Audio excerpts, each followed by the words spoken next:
What is the difference between virtual assistants and freelancing, and which one will be right for you as a complete beginner? In this video, we are going to look at the actual differences between virtual assistants and freelancing. We are going to look at which one is easier to start for complete beginners, and also which one pays the most amount of money, and what will be right for you as a complete beginner to freelancing or virtual assistants. Okay, let's first look at what do freelancers do. If you become a freelancer, what are you going to do as a freelancer? Normally, to be categorized as a freelancer, you will be offering something very specific in a one-off task basis. For example, if you decide to become a logo designer, then you are a freelancer, because logo design is something very specific, and the client who need logo design, they need logo design maybe once or twice. They are not going to need a logo consistently. They are not going to need a logo every single week. Same thing goes for website design. If you are a website designer, maybe a WordPress website designer, then you are a freelancer, because the client who need a WordPress website designer, they need the designer once. If I have a business, if I start a new business, the business need a website, I will hire a freelancer to design a website for my business. When the freelancer finished creating the website, I made payment to the freelancer and he go his way, I went my way. I am not going to need a new website every single week. So this is a freelancer. Generally, every service that you offer to client, one-off service that the client is not going to need the service consistently, is a freelancing service. That is what freelancers do. Now let's take a look at what do virtual assistants do. If you decide to become a virtual assistant, what are you going to be doing? What will be your job? Normally, virtual assistants offer different services, sometimes random services. For example, if I have a business, I have maybe an e-commerce business, I am selling products online, then I have an inventory. And when someone places an order, if I have 20 in stock, when someone buy one, I will have 19 left. If I have 100 products, then tracking the number of quantities that I have is something that is going to take some time. And me as a business owner, I don't have the time to sit and do it all by myself. So I'm going to hire a virtual assistant to do this task for me. So you see, this is something that is going to happen continuously. I will be doing this task. If I hire a virtual assistant to do this task for me, the virtual assistant is going to do it consistently, continuously, every week or even every day. And the same thing goes for example, if I just hired an assistant. I am a virtual assistant myself, so I work with different clients, and I have a YouTube channel that I have to create videos, edit the videos, create thumbnails, do a lot of other things. I also have another business separately, so I have a lot of things to manage. For that reason, I will need an assistant. And if I hired an assistant, I just hire a general virtual assistant, then the virtual assistant is going to be doing some random things. I am not going to say maybe you are going to do only data entry work for me. If you are my assistant, then whenever I have some tasks, whenever I have some work that is a little too much for me, I cannot finish, and it's something simple that I can show you how to do easily, then I can just pass it on to you. So this is the job of a virtual assistant. Virtual assistant do random things. Sometimes you can do graphic design, sometimes you can write content, sometimes you can do data entry, sometimes you can even edit videos. As a virtual assistant, your task is not something specific. You will be doing some random stuff for client continuously, every week or even every day. So you see, the differences between freelancer and virtual assistant is, as a freelancer, you are offering something very specific to client once, and so you have to find client consistently.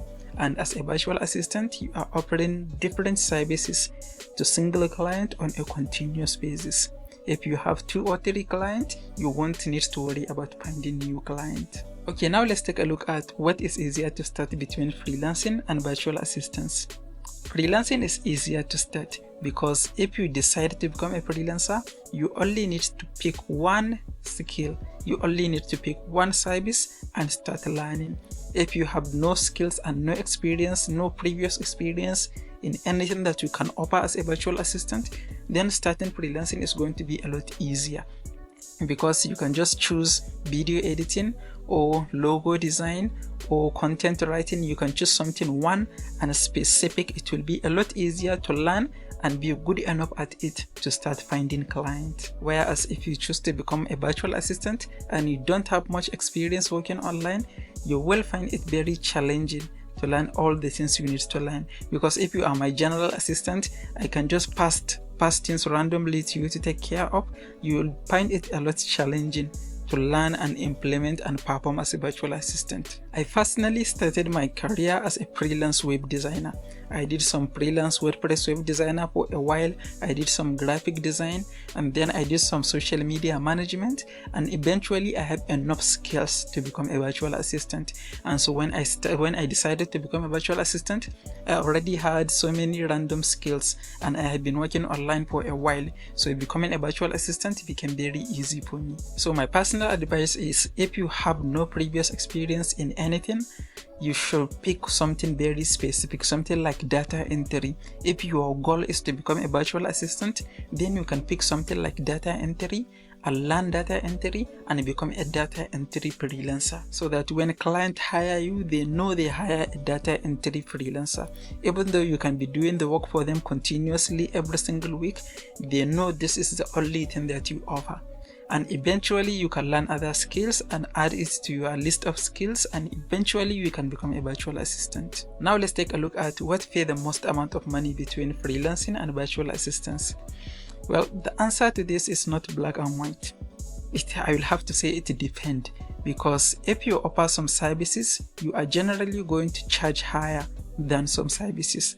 For example, if you become a copywriter, then you should expect to charge higher than if you are a data entry freelancer or virtual assistant. So a lot depends on the type of service that you are going to start offering.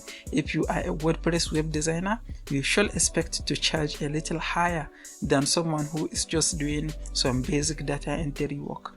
That is how it works. The earning potential depends a lot on the type of services that you are going to start offering, whether you are a freelancer or virtual assistant.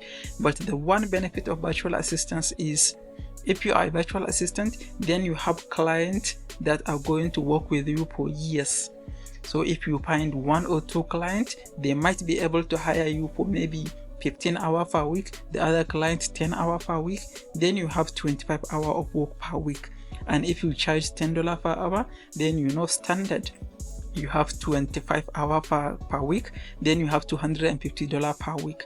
And if that is enough to reach your income goal, then it will be a lot easier for you to reach your income goal. That is the benefit of being a virtual assistant, the main benefit really. You don't have to worry about finding new clients every week. Now the next question is, what should you start as a complete beginner?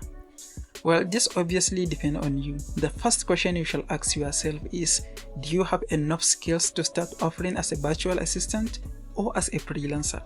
If you have some data entry skills and you know you can do some basic graphic design and you can do some basic content writing, then you have enough skills to become a virtual assistant. But if you don't have any skills, you have to start learning. Then my advice for you is, pick a skill specific. Whether data entry, if your goal is to become a virtual assistant, then pick data entry and start learning data entry. When you have enough knowledge of data entry, then become a data entry freelancer. And eventually you can learn some basic graphic design, basic content writing. If you have basic knowledge of several things, then you can transition from freelancer to virtual assistant. And sometimes it's even easier to find freelancing client than it is to find virtual assistant client, because being a virtual assistant, finding virtual assistant client is a little harder, because when I want to hire a virtual assistant, I am looking for someone to trust with some areas of my business. I am looking for someone to save me time. I don't have the time to train them. I don't have the time to go through a lot of things. So I am looking for someone a lot reliable.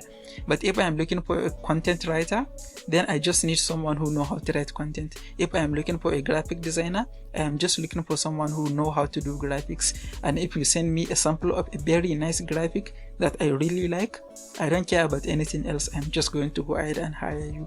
So in most cases, it's going to be a little easier to find freelancing client than virtual assistant client. Okay, next you can watch this video to learn everything you need to know about data entry, and then you can make your own decision whether you shall start data entry freelancing or you shall become a data entry virtual assistant. If you find the video helpful, please give it a like and don't forget to subscribe. I will see you in the next one.